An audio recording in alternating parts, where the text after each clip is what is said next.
Good morning, students. So today we are going to start our next chapter and its intro, that is 14th chapter, factorization. So factorization, what is factorization?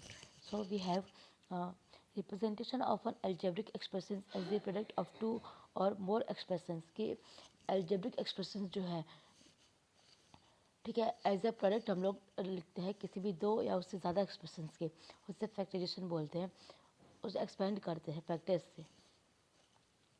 Then when we factorise an expression, जब लोग factorise करते हैं किसी भी expression को, ठीक है, हम लोग लिखते हैं as a product of factors. These factors में भी नंबर अलजेब्रिक और एक्सप्रेशन. तो ये जो फैक्टर्स है ये नंबर अलजेब्रिक एक्सप्रेशन कुछ भी हो सकते हैं. देन अन इनडिविजिबल, जो इंडिविजिबल फैक्टर है, ठीक है, इज अ फैक्टर, वो एक फैक्टर है which can not be expand, जिसे हम लोग एक्सपेंड नहीं कर सकते फर्दर एज अ प्रोडक्ट आगे की तरफ. So, a systematic way of factorizing an explanation in the common factor. तो एक systematic way है जिसमें हम लोग फैक्टराइज जो है वो करते हैं किसी भी एक्सप्रेशन को एक कॉमन फैक्टर मेथड में. ठीक है, इसके 3 स्टेप्स होते हैं. फर्स्ट है हर एक टर्म जो है उसे हम लोग लिखते हैं, ठीक है, expressions the product of individual factors. Individual factors जो उसके प्रोडक्ट उसके फैक्टर्स को भी. Then look for and separate the common factors. उसके बाद हम लोग देखते हैं और कॉमन फैक्टर जो उसे सेपरेट करते हैं. Third, combine the remaining factor, जो रिमेनिंग फैक्टर से कंबाइन करते हैं. Term is accordance with the distribute law. उसके बाद क्या करते हैं, अकॉर्डेंस टू डिस्ट्रीब्यूटिव लॉ जो है उसके अकॉर्डिंग हम लोग फैक्टर्स की टर्म जो है उसे कंबाइन करते हैं. समटाइम्स कभी कभी जितने भी जो टर्म्स है जो हमें दिए हुए एक्सप्रेशंस में do not have a common factor, उनमें कॉमन फैक्टर नहीं होता है. ठीक है, so when we do this, जब हम लोग ये करते हैं, there emerges a common factors across all the groups. तो एक कॉमन फैक्टर है जो इमर्ज होता है ऑल द ग्रुप्स में, ठीक है, जो लीड करता है रिक्वायर्ड फैक्टराइजेशन की तरफ ऑफ द एक्सप्रेशंस की. जिसे हम लोग बोलते हैं method of regrouping. Then in factorisation जब हम लोग रीग्रुप करते हैं तो हमें ये ध्यान रखना है कि remember that any regrouping of the term in the given, कि जितना भी रीग्रुप कर रहे हैं हम लोग वो लीड करना चाहिए फैक्टराइजेशन में. We must observe the expression and come out.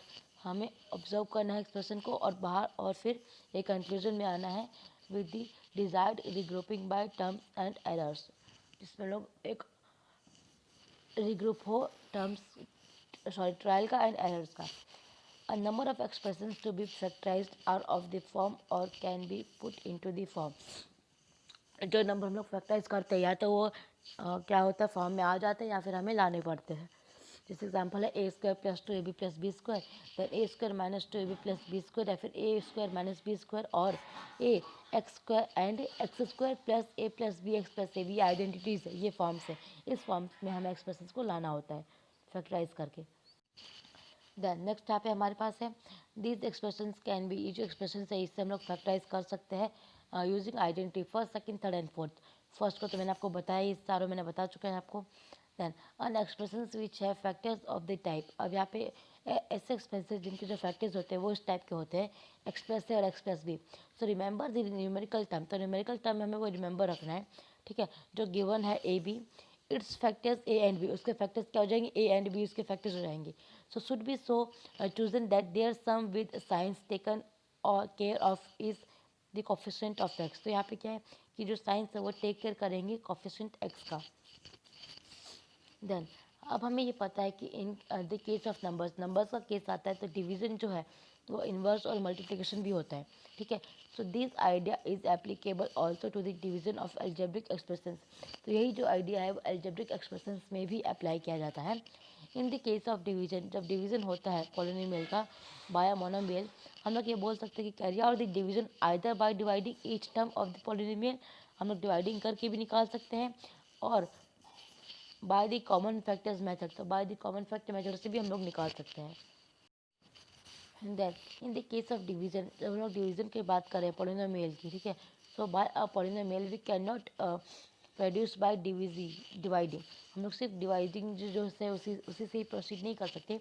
Each term in the divided polynomial, जो डिवाइडेड पॉलिनोमियल है उसमें हर एक टर्म को डिवाइजर पॉलिनोमियल जो है उसके थ्रू किया जाता है divide. Instead we factorise both the polynomials. और इंस्टेड हम लोग क्या कर सकते हैं, दोनों पॉलिनोमियल्स को फैक्टराइज कर सकते हैं and can not these common factors. Then in the case of division of algebraic expressions का डिवीजन करते हैं. So started in this chapter, तो उसमें बताया गया है divided is equals divided into constant, ये होता है in general. However the relation is, अब रिलेशन क्या होता है वो देखो. Divided is equals to divided into constant plus remainder, ये होता है नॉर्मल डिवीजन में. ठीक है. So thus we have exclude in the present chapter, अब हमने प्रेजेंट चैप्टर जो स्टैंडर्ड किया है only those divisions in which the remainder is zero, सिर्फ वही डिवीजन जिसमें रिमाइंडर क्या है ज़ीरो है. So there are many errors, यहाँ पे बहुत एरर्स है students commonly make when solving algebra expressions. ठीक है. So you should avoid making such errors, तो उन सच एरर्स जो है उससे अवॉइड करना है. तो हमारी जो ये एक्सरसाइज है, सॉरी, हमारा जो इंट्रोडक्शन है आज 14 चैप्टर का, ये तो ख़त्म होता है. नेक्स्ट जो वीडियो की इसमें हम लोग इसकी जो एक्सरसाइज है वो स्टार्ट करेंगे. Till then thank you.